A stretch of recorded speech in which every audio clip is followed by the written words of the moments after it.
یہ میری پہلی محبت کی ایک سچی کہانی ہے جو میں آج آپ کو سنا رہا ہوں۔ دوستوں، میں آپ کو بتا نہیں سکتا کہ میرے ساتھ کیا ہوا۔ جو میرے ساتھ ہوا ہے وہ اللہ کسی دشمن کے ساتھ بھی نہ کرے۔ میں آج آپ کو اپنی محبت کی دردناک کہانی سنا رہا ہوں جسے سن کر آپ کی آنکھوں میں آنسو آ جائیں گے۔ میرے گھر کے سامنے ایک لڑکی رہتی تھی جس کا نام سعدیہ تھا۔ بہت خوبصورت تھی، گورا رنگ، لمبے لمبے بال، گلابی ہونٹ، نیلی آنکھیں اور آنکھیں ایسی کہ ڈوب جانے کو جی چاہے۔ اس کی ہرنی جیسی چال تھی، جب وہ چلتی تو بندہ دیکھتا ہی رہ جاتا۔ روز اسے کالج جاتے دیکھتا تو سارا دن سکون سے گزرتا، اور جس دن اسے نہ دیکھتا بہت بے چینی ہوتی۔ میری بہن اور وہ ایک ہی کلاس میں پڑھتی تھی، اس لیے اس کا ہمارے گھر آنا جانا ہو گیا۔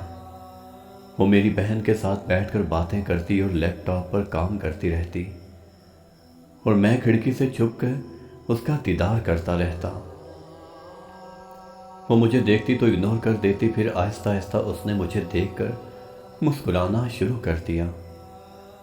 مجھے کسی نے بتایا تھا کہ اگر لڑکی ہنسی تو سمجھو پھنسی۔ مجھے یقین ہو گیا کہ آگ دونوں طرف لگی ہوئی ہے، ایک دن وہ مجھے آئی لو یو ضرور بولے گی۔ میں رات کو سونے سے پہلے گھنٹوں اس کو یاد کرتا رہتا، تصور ہی تصور میں اس سے باتیں کرتا رہتا۔ کبھی کبھی وہ خواب میں بھی آ جاتی۔ اس کی یاد میں میری نیند پہ میرا چین سب کھو گیا تھا۔ میں کتاب کھولتا تو مجھے ڈایاگرام کی جگہ اس کی تصویریں نظر آتی۔ وہ جب آتی تو میں دروازہ کھولتا، وہ مجھے دیکھ کر مسکراتی اور شرم سے نظریں جھکا کر آگے چلی جاتی۔ میں نے بھی اب گھر میں بن ٹھن کر رہنا شروع کر دیا، کیونکہ وہ کسی بھی وقت آ سکتی تھی۔ اگر وہ مجھے گندے کپڑوں میں دیکھتی، شیو بڑی ہوئی دیکھتی تو کیا سوچتی؟ مجھے سمجھ نہیں آتی تھی کہ میں اسے آئی لو یو کیسے بولوں، کیونکہ وہ اسی وقت آتی تھی جب میری بہن گھر ہوتی تھی۔ مجھے ایک دوست نے مشورہ دیا کہ اگر خون سے خط لکھو، وہ تمہارا خون سے لکھا ہوا خط دیکھ کر تڑپ پڑے گی۔ میں نے اس مشورے پر عمل کرتے ہوئے ایک سوئی لے کر اپنا خون نکالا اور اپنے خون سے ایک کاغذ پر آئی لو یو لکھا اور خط سنبھال لیا۔ اگلے دن میری بہن اور ماں بازار گئے ہوئے تھے۔ اچانک دروازہ کھلا، اچانک دروازے پر بیل ہوئی۔ میں اٹھا اور دروازے پر گیا۔ وہ لڑکی میرے سامنے تھی۔ میں نے اس کو دیکھا، اس نے مسکراتے ہوئے مجھے دیکھا اور آنکھیں نیچے جھکا لی۔ پھر اس نے تھوڑے توقف کے بعد پوچھا کہ میری بہن گھر میں ہے؟ میں نے کہا کہ نہیں۔ اس نے شرماتے ہوئے کہا کہ آپ سے ایک ضروری بات کرنی ہے، میں اندر آ سکتی ہوں؟ یہ سنتے ہی میں ہواؤں میں اڑنے لگا۔ مجھے اپنے پیار کی منزل قریب نظر آنے لگی۔ میں تصور میں کھو گیا، میں خیالوں میں ڈوبا ہوا تھا۔ اس کی آواز نے مجھے جھنجھوڑا کہ میں اندر آ سکتی ہوں۔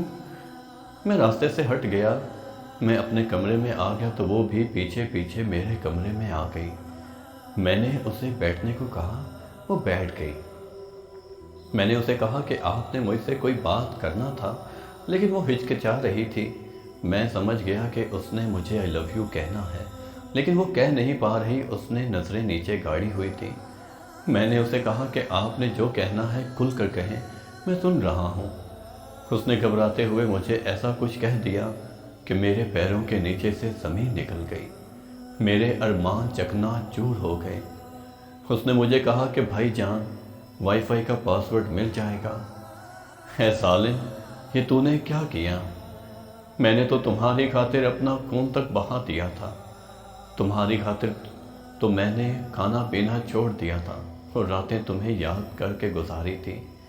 آخر میں اس بے وفا کے لیے شیو، تمہاری یاد میں ہم نے رو رو کر گھڑے بھر دیے، تم آئے اور نہا کے چل دیے۔